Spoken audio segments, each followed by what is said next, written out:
girl power has been tremendous this year and I am happy.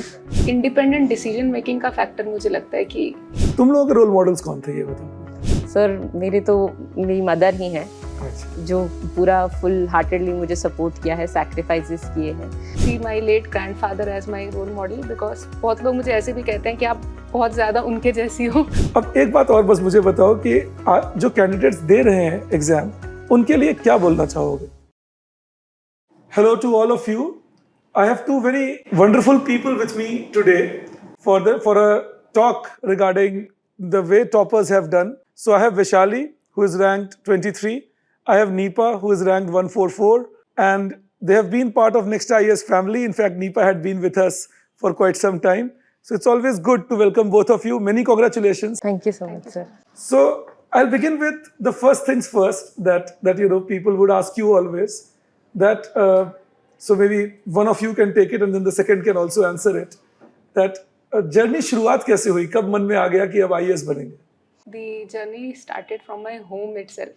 Like my father is currently working in the education department. So एक बचपन से जब आप देख रहे होते हो कि आपके घर से कोई सेवा में है, मतलब सरकारी सेवा में है, तो आपको अच्छा लगता है कि मतलब you are the part of governance. तो मतलब मुझे शुरुआत से ऐसे लगता था कि मुझे भी कुछ करना है तो सर्विस में ही करना है। लाइक कॉर्पोरेट वाला माइंडसेट मेरा कभी बन नहीं पाया। Right. मतलब घर के माहौल को मैं इसका श्रेय देना चाहूँगी। एंड कहीं ना कहीं एक न्यूज़पेपर रीडिंग की हैबिट मेरे घर से थी, तो इसके बारे में पढ़ती रहती थी मैं कि लाइक यूपीएससी का रिजल्ट आया है, तो लाइक जो टॉपर्स के इंटरव्यूज़ होते हैं, तो I was very intrigued with those interviews. So एक इनिशियली जर्नी की शुरुआत यही हुई कि मोटिवेशन वहाँ से मिलनी शुरू हो गई। Yes yes sir, definitely. And how did it happen for you? Sir Vishali has very rightly pointed out कि वो जो एक इकोसिस्टम होता है वो घर पे ही मिलता है। And I was also very fortunate, my parents both are teachers, so हमारे घर में भी वो काफ़ी एकेडमिक डिस्कशंस होती थी, तो that made me a little more academically inclined. मेरे फादर ने भी सर इंटरव्यू दे रखे थे 2 यूपीएससी के ही, तो पता था घर पे कि क्या सिस्टम होता है, तो बचपन से ही ये था कि यही करना है। बट एज लाइफ हैपेंड तो सर वो कुछ कुछ करते करते मतलब वो कहीं खो गया सपना। देन वो उस टाइम की एक मजबूरी थी कि I had to join corporate job. But वहाँ पे भी जैसे I gave my first attempt just to test the waters, तो I gave my attempt with in the my corporate job setting. और उसके बाद लगा कि उसके बाद जब नहीं हुआ तो ये लगा कि दिस इज़ नॉट इट। तो कॉर्पोरेट जॉब में मुझे ये लग रहा था कि जो चीज़ें मैं अपनी कंपनी के लिए कर रही हूँ वो एक बड़े स्केल पे मुझे अपने कंट्री के लिए भी करनी चाहिए। तो सर वहाँ से मुझे थोड़ा सा ज़्यादा पुश मिला। एक वो जो सर्विस का होता है, एक टीचर्स जो होते हैं वो हमेशा एक नोबल प्रोफेशन है, तो हमेशा सर्विस के बारे में ही बताते हैं कि you need to serve the nation. तो सर वहीं से एक मोटिवेशन आई। परफेक्ट। आप लोगों में एक और बात कॉमन है, आप लोग दोनों 5th अटेम्प्ट में क्वालिफाई हुए हो। तो एक बात जो मैं चाहता हूँ कि एस्पिरेंट्स जाने, क्योंकि 2 चीज़ें हैं जिसमें आपकी बहुत मैं सराहना करूँगा। I actually praise you both of you. One is that you persisted. Not many people persist. Yes. And another was that you persisted while you were working. Nipa was working with us and Vishali, you were working with DRDO. So, 2 चीज़ें इसमें पूछूंगा तो आप दोनों से मैं। एक ये पूछूंगा कि जब पढ़ते हुए काम का भी एक रहता है प्रेशर, तो जो भी लोग वर्किंग हैं और पढ़ रहे हैं उनको कैसे मैनेज करना चाहिए? और दूसरा, how to handle despondency and stress, क्या करना चाहिए कि जब when you feel despondent, you know, you reach interview and then next time you are again struggling with things, because I know both of you have gone up to interview and all that. तो कैसे one by one you tell me 2 questions I am putting. तो एक तो यही था कि stress, जो second question था कि stress management कैसे करें और काम करते हुए कैसे पढ़ाई को मैनेज बैलेंस कैसे करते थे? सर इसमें सबसे पहले तो एक इंटरनल मोटिवेशन का रोल बहुत इम्पॉर्टेंट है। हाँ. क्योंकि हम चाहे जितना मर्जी बोलें कि जॉब में आपको मतलब इतना काम करना है, पर अगर आप अंदर से मोटिवेटेड हो तो एक टाइम निकल आता है। मतलब आपके पास जितना भी टाइम है, आप अगर करना चाह रहे हैं ना इस एग्ज़ाम की तैयारी, तो आपको कोई रोक नहीं सकता। मतलब पहली चीज़ तो ये है। Very well said. और दूसरा ये कि छोटी छोटी चीज़ों से आपको टाइम प्रायोरिटाइज करना पड़ता है। लाइक आपको सोशल गैदरिंग्स अवॉइड करनी पड़ेगी। आप मेरे दिल की बात बोल रहे हैं। आप बोलते रहिए। ट्रू. तो आपके पेरेंट्स आपको सपोर्ट कर रहे हैं, इससे बहुत हेल्प होती है. Like my mother told me कि तुझे सिर्फ ऑफिस जाना है एंड घर पे आके तुझे पढ़ाई करनी है, rest I will take care of. So बहुत बूस्ट मिलता है आपको इस चीज़ से कि आपके घर से आपको इतना ज़्यादा सपोर्ट मिला है, तो शायद और लोगों को नहीं मिल पाता. तो करेक्ट. मोटिवेशन भी है और ये कॉन्फिडेंस भी है. एंड सर डेफिनेटली जब आप फेल होते हो तो स्ट्रेस तो आएगा ही कि like I miss prelims cut off by 0.66 marks, तो पूरा साल खराब हो जाता है उसके बाद, ऐसा लगता है. आपको लगता है क्या करें आप इसके आगे? Yes sir. तो उस टाइम ये लगता है कि नेक्स्ट टाइम इससे बेटर करना है. और मैंने अपने हर अटेम्प्ट में अपने आप को ग्रो होते हुए देखा. लाइक मेंस के मैंने 3 अटेम्प्ट्स दिए हैं, तो हर मेंस के अटेम्प्ट में मैंने अपने मार्क्स इंप्रूव होते हुए देखे. तो मुझे ये लगता था कि मैं अगर हर अटेम्प्ट में इम्प्रूव कर रही हूँ तो definitely I am growing in my journey. और एक जॉब साथ में थी तो स्ट्रेस इस मामले में थोड़ा कम रहा कि अगर वर्स्ट केस सिनेरियो देखा जाए मेरा सिलेक्शन नहीं होगा जॉब तो है. तो then I am also working in DRDO, so which is one of the premier organisation True. Working for the national security. तो स्ट्रेस थोड़ा कम भी होता है जॉब की वजह से, थोड़ा मिलता भी है क्योंकि आपको लगता है आपके पास टाइम कम है. तो आपके पर्सपेक्टिव के ऊपर ये चीज़ें डिपेंड कर रही है. करेक्ट. करेक्ट. जैसे सर अभी वैशाली ने कहा कि जॉब से एक थोड़ा सा टाइम तो निकालना पड़ता है सर, नो डाउट. बट ये हम तब कर सकते हैं जब हमारे अंदर एक एंड ओरिएंटेड पढ़ाई करने का वो हो. अब जैसे मैं सर एकेडमिकली बहुत ज़्यादा इन्वॉल्व थी चीज़ों में, बट मेरे को पढ़ना अच्छा लगता था, पर मैंने कभी ये नहीं सोचा कि एग्ज़ाम के लिए पढ़ना है. दैट इज़ द रीज़न मुझे इतने सारे अटेम्प्ट्स लग गए, क्योंकि रीज़न वही था सर कि कभी मेंटरिंग नहीं थी इतनी अच्छी और कभी एक एंड गोल नहीं था दिमाग में. जब हम एक एंड गोल ले लेते हैं तो सर जैसे विशाली ने कहा टाइम निकल जाता है. और उसके साथ I also want to thank my parents for supporting me in this, because reason being कि ऐसा होता था कि हमारे घर में रिलेटिव्स आते थे तो मैं एक कमरे में छुप के पढ़ाई कर लेती थी कि मतलब जाना ना पड़े, किसी से मिलना ना पड़े. And they were very understanding. In fact अभी मेरा रिजल्ट आया तो कई लोगों ने तो मेरी शक्ल ही नहीं देखी है. तो that has happened with me. And sir ये जो डिसअपॉइंटमेंट होती है दैट इज़ ट्रू, वो रहेगी ही, क्योंकि you never know what destiny has in store for you.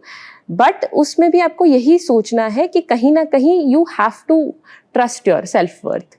वहाँ पे भी सर फैमिली का बहुत ज़्यादा रोल आता है कि मतलब वो आपको बार बार यही याद दिलाते हैं कि आपका पर्पस क्या है इसमें, इस फील्ड में जाने का. तो वही चीज़ आपको बार बार याद दिलाते हैं. और रिजल्ट कैसे पता चला ये बताओ? How did you both of you, how did you get to know about the result? Sir तो मेरे केस में थोड़ा सा इंस्टेंस ऐसा फनी है. अब नेक्स्ट IAS में मैं जब आई तो I met one of my mentors, Ajay Chauhan sir हैं, तो उन्होंने ही मुझे मेंटर किया. अब जब मेरा रिजल्ट आने वाला था, final list was going to be out in few hours, I asked him how should I react to the result. So उन्होंने बहुत एक ही सिंपली एक चीज़ बोली कि जो भी रिजल्ट हो विचलित नहीं होना है. तो when I was seeing the result, मेरी जब PDF खुली तो उसमें कुछ OCR रिकग्निशन में इशू था. मैंने 2 बार अपना नाम सर्च किया बट मुझे वो नाम नहीं मिला. फिर लाइन बाय लाइन मैंने देखा बट वो नाम नहीं था. And I was very cool कि कोई बात नहीं, 5th है, लास्ट थोड़ी है, अब देख लेंगे, अगली बार देखेंगे. तो 2 घंटे तक I was in this school की कोई बात नहीं, मतलब आई वॉज मेकिंग प्लान्स अंदर से. But sir the beauty of the process is such कि वो आपको पूरा मतलब खुशी में भी और दुख में भी एक समानता ले आती है, एक कामनेस ले आती है. फिर सब जब ये हो रहा था तो 2 घंटे बाद रिजल्ट किसी ने मुझे बताया कि you have secured such and such rank. And that's the point of time जब मुझे सेंस ऑफ रिलीफ मिला. वहाँ पे भी मतलब इतना UPSC ने एक तरह से सोबर इंसान बना दिया कि you are never overwhelmed by things, you are just planning. Makes you stoic. Yes sir. मैं हमेशा बोलता हूँ कि UPSC की तैयारी आपको तपस्या करवा देती है. बिल्कुल सर. तो आप एक ऋषि जैसे ही हो जाते हो, स्थित प्रज्ञ. में. अच्छा हो गया तो भी बढ़िया है, नहीं हुआ तो कोई बात नहीं, आदत है, Yes, हो जाएगा अगली बार, ठीक हो यस सर. Perfect, good. तो नीपा उसके बाद तो सर उसके बाद तो काफ़ी मतलब एक तो रिलीफ, और मेरी फैमिली जो ओवरजॉयड थी, आई एम वेरी ग्रेटफुल. उस टाइम बस एक फीलिंग आती है, वो ग्रैटिट्यूड की फीलिंग आती है और एक अपॉर्चुनिटी दिखती है. Now you can do something about things that you want to change. तो फिर वहाँ पे सर मुझे थोड़ा सा रिलीफ आया और ग्रैटिट्यूड तो था ही सर. वैशाली तुम्हारा कैसे पता चला था? सर मेरी भी थोड़ी सी एक फ़नी स्टोरी है कि मैंने लीव ली थी ऑफिस से, मतलब पता चल गया था एक दिन पहले कि आज रिजल्ट आने वाला है. तो अच्छा. मैंने सोचा था कि इतने सारे फेलियर जब आप देख लेते हो तो आपको लगता है कि ऑफिस में बैठ के देखूंगी, पता नहीं कैसा मेरा उस टाइम रिस्पॉन्स होगा। कैसी मेंटल स्टेट होगी, मतलब यहाँ घर पे तो फैमिली होगी तो मैं छुट्टी ले लेती हूँ। तो सुबह से मैं वेट कर रही थी कि रिजल्ट आएगा आएगा। तो लंच वंच भी मैंने कर लिया था क्योंकि पता चल रहा था कि कुछ ग्रुप से कि लंच टाइम के आसपास रिजल्ट आएगा। तो लंच पहले कर लिया था कि मतलब पता नहीं बाद में खाना खा पाऊंगी या नहीं।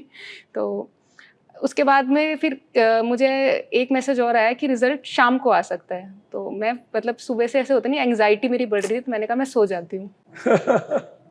तो मैं सो गई और मेरे को नींद भी आ गई क्योंकि मैं सुबह से मतलब इंतजार कर रही थी। तो हाँ। मेरे भाई ने मुझे उठाया एंड बिल्कुल मैं नींद में थी और उसने मुझे बोला हो गया तेरा।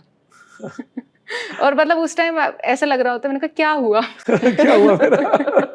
तो कह रहा आईएएस बन गई तू, रैंक 23 है। देन मतलब एक मोमेंट ऐसा आता है कि आपको लगता है सच में हो गया।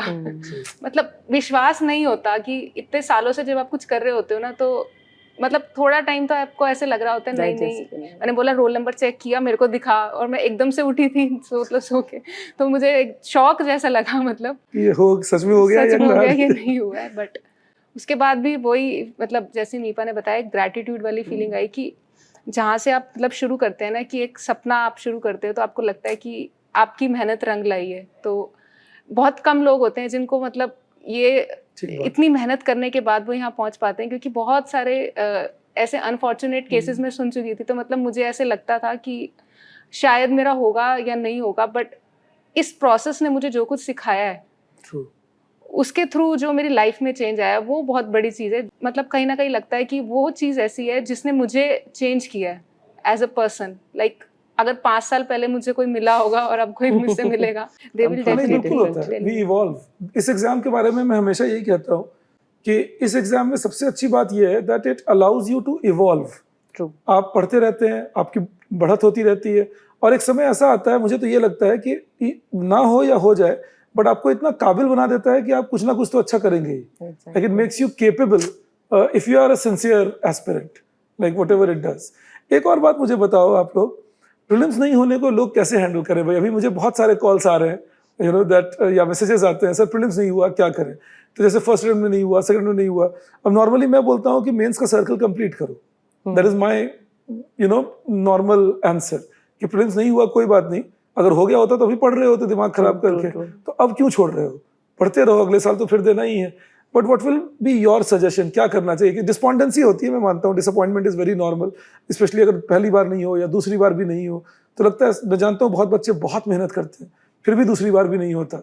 सो what will be your message to these people? Sir एक तो इस पे नैरेटिव ऐसा बना हुआ है कि जैसे बाकी जो गवर्नमेंट एग्जाम्स हैं उनका एक प्रीलिम स्टेज है तो बहुत सिंपल है, इट्स जस्ट लाइक कि इंट्रोडक्टरी है, बहुत बेसिक नॉलेज चेक हो रही है और then you are good to go for mains. But अब यहाँ पर ये एक वो जैसे रिलेटिव्स कहते हैं ना, प्रीलिम्स भी नहीं हो रहा, मतलब इतना भी नहीं हो रहा तुमसे, पता ही नहीं है क्या नहीं हो रहा। पर सर वो है कि प्रीलिम्स भी से ना एक वो है कि प्रीलिम्स ही नहीं हो रहा, प्रीलिम्स हो जाए तो मेंस तो तैयार बैठा है। तो सर ये थोड़ा सा नैरेटिव बन गया है कि प्रीलिम्स बहुत ज़्यादा इजी होता है, हर मतलब सबके दिमाग में यही है, तो वो एक एडिशनल प्रेशर क्रिएट कर देता है और वो कैंडिडेट के लिए भी एक एडिशनल प्रेशर क्रिएट कर देता है कि सब कह रहे हैं यार प्री ही नहीं हो रहा। अब सर ये आई ऑल्सो बिलीव कि प्री अब जिस हिसाब से इस बार आया है, सीसैट भी और ये सब, ये सारी चीज़ें इतनी ज़्यादा वेरिएबल हो गई हैं, इतना ज़्यादा रैंडमनेस आ गया है। मैं बहुत लोगों को जानता हूँ जो सर्विस में है और इस बार प्री नहीं निकाल। Exactly sir, I have also met people जिन्होंने 5 बार कभी सीसैट की तरफ देखा भी नहीं होगा और अब मतलब सीसैट की वजह से नहीं हो रहा उनका। तो that is the, I think it's the beauty also कि वो इतना चैलेंजिंग है कि आपको इंटाइस करता है कि एक बार और। बट फिर ये भी है कि सर थोड़ा सा इसमें ये चीज़ हम ध्यान में रखें कि प्री थोड़ा सा लक फैक्टर पे भी जाता है, तो उसकी तैयारी मतलब अच्छे से करें और फिर मेंस अपना बहुत रेडी रखें कि एक बार मुझे मौका मिला, एक बार मेरा प्री हो गया तो then I do everything that I can in my capacity. तो ये चीज़ इम्पॉर्टेंट है।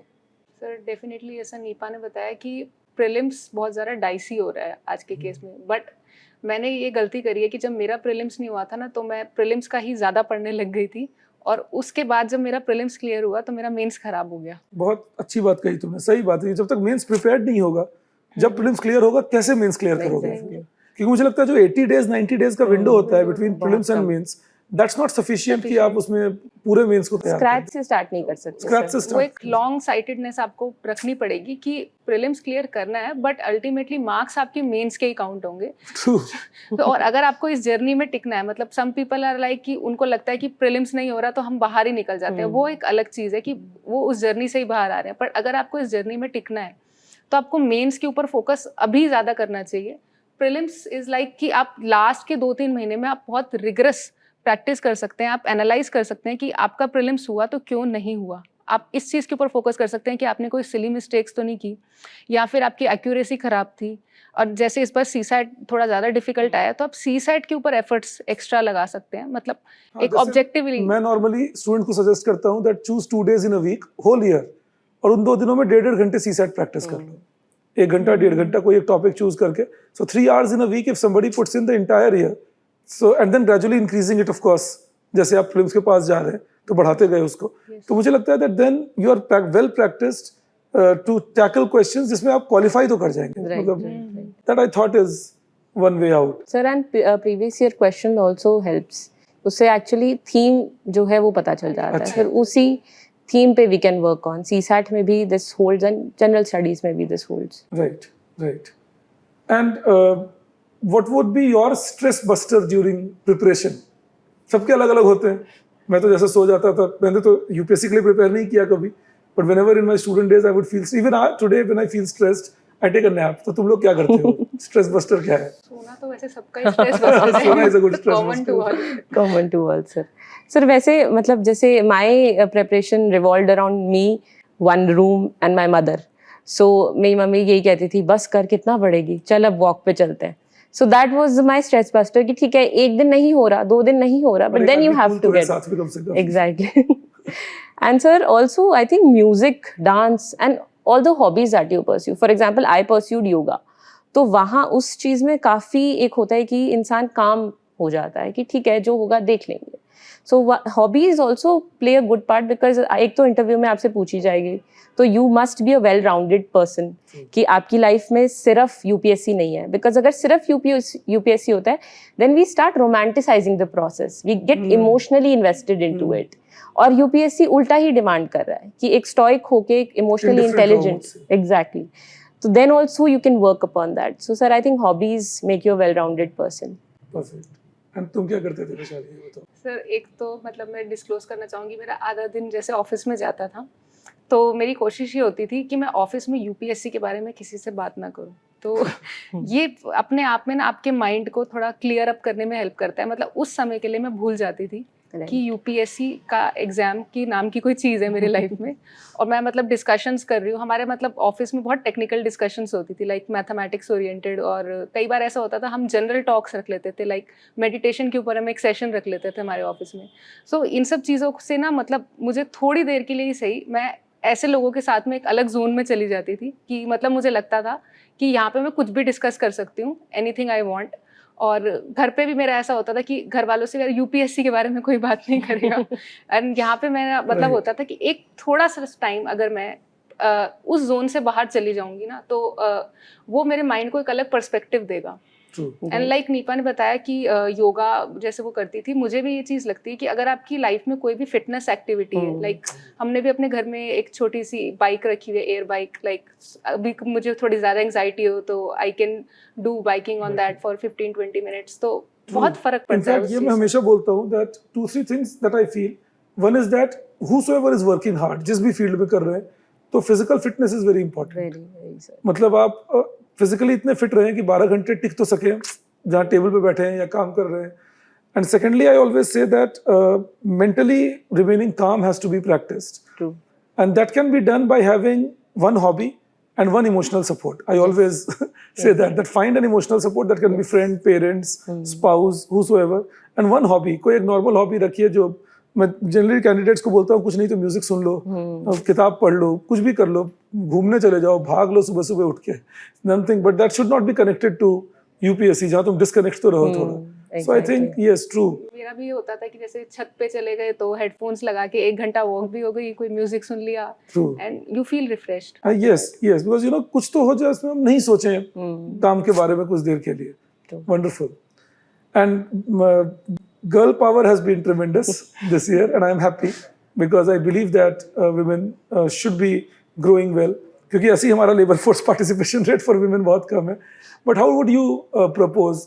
क्या तुम्हें लगता है that ये ऐसे ही पूछ रहा हूँ because both of you are women and women of substance, that क्या करना चाहिए so that more women can participate? Because बहुत जगह पे देखता हूँ that girls are not given the confidence or believing that somebody, the male or etc. is needed to protect and all.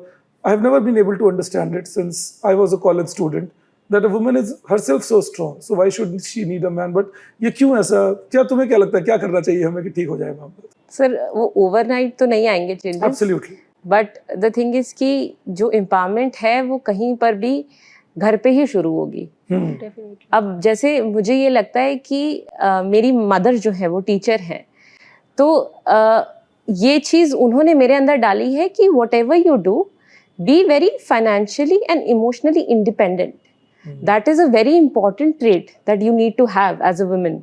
क्योंकि जो हमारी ये सोसाइटी अनफॉर्चुनेटली ऐसे स्ट्रक्चर्ड है कि अगर हम लड़कों को ब्लॉक्स देंगे तो लड़कियों को डॉल्स देंगे. वो जो उनकी एक स्पेशल इंजीनियरिंग की तरफ क्यों जाते हैं लड़के? बिकॉज मैं अजीब बातें देखता हूँ, 8 साल का बच्चा 16 साल की लड़की के साथ जा रहा है मार्केट में उसको प्रोटेक्ट करने के लिए. एग्जैक्टली. पर मुझे लगता है कुछ गड़बड़ हो गई तो इसको उठा के भागना पड़े. वो रिस्क टेकिंग एबिलिटीज कभी इन्हांस ही नहीं करते लड़कियों की.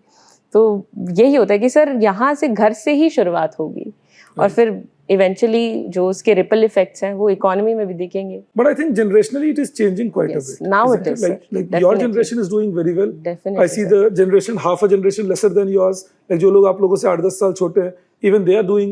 I mean, I see boys and girls mingling very well, and even parents having a broader attitude to life rather Right. than. But still, I think there's a long way distance to to go. एक independent decision making का factor मुझे लगता है कि if females अगर अपने घर में इंडिपेंडेंट डिसीजन मेकिंग कर पा रही हैं, सो वहीं से ही उनकी एम्पावरमेंट शुरू हो जाती है. Like Right. अगर आप स्टार्टिंग से ही एक डिसीजन ले पा रहे हो कि मुझे इसी फील्ड में जाना है, मुझे इसी फील्ड में पढ़ाई करनी है, तो एक आपके अंदर एक कॉन्फिडेंस डेवलप होता है. और वो बिल्कुल. कॉन्फिडेंस अगर आप जितनी कम एज से आप में डेवलप हो रहा है, आपकी लाइफ में वो थ्रू आउट वो आपको एम्पावर कर रहा है.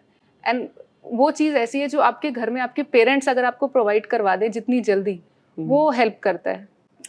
सर वही रोल मॉडल्स का बहुत ज़्यादा इम्पोर्टेंस है यहाँ पे. तुम लोगों के रोल मॉडल्स कौन थे ये बताओ.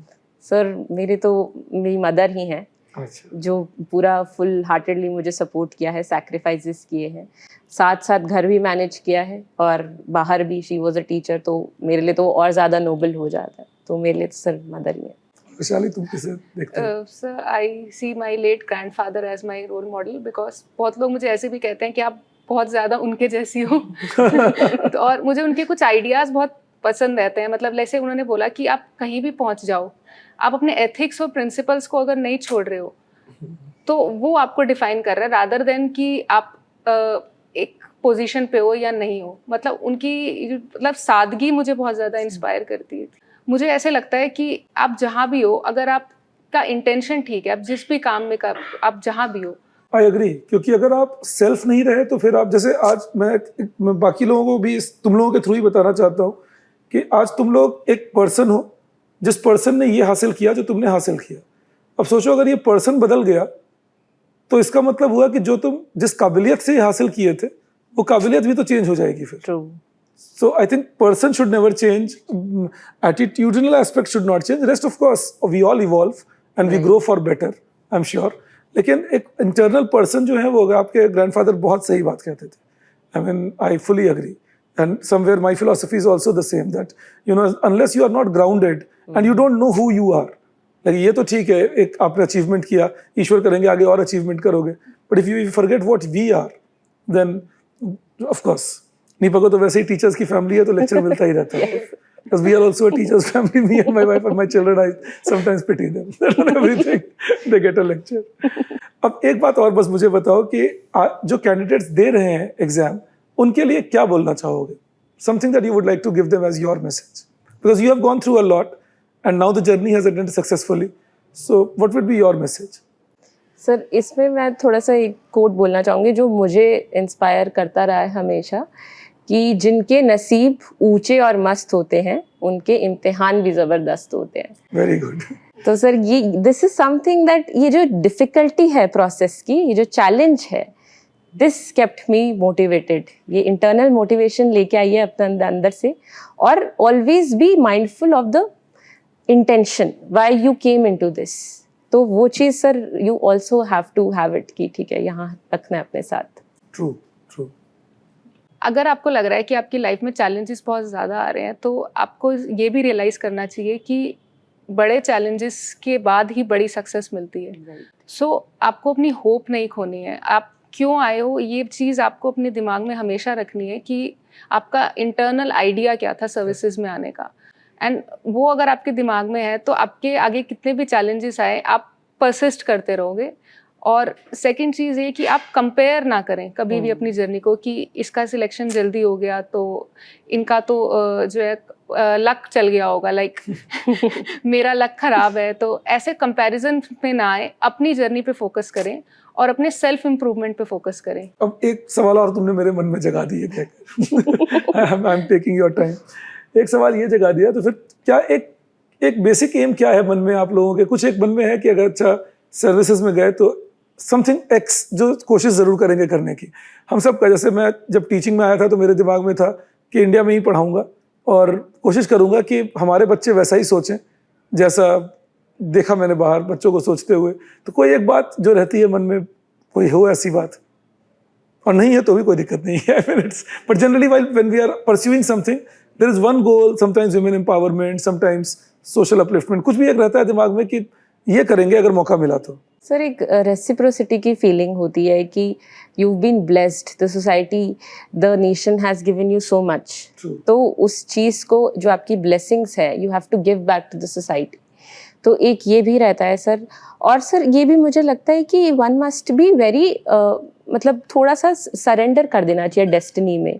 अब जो भी आपकी सर्विस आती है, जैसे आपकी रैंक होती है, you need to have that fervour कि मुझे सेवा करनी है, मैं कहीं पर भी हूँ मुझे सेवा करनी है। I just have to do things to the best of my capability, whatever is required out of me I do that. Sir क्योंकि मैं काफ़ी टाइम से सर्विस में रही हूँ तो मैंने ये रियलाइज़ किया है कि अप्रोचेबिलिटी बहुत इंपॉर्टेंट है। सर्विसेज में आने के बाद आपको लोग कितनी आसानी से अप्रोच कर पाते हैं, ये डिटरमाइन करता है कि आप कितनी अच्छी सर्विस डिलीवरी दे रहे हैं।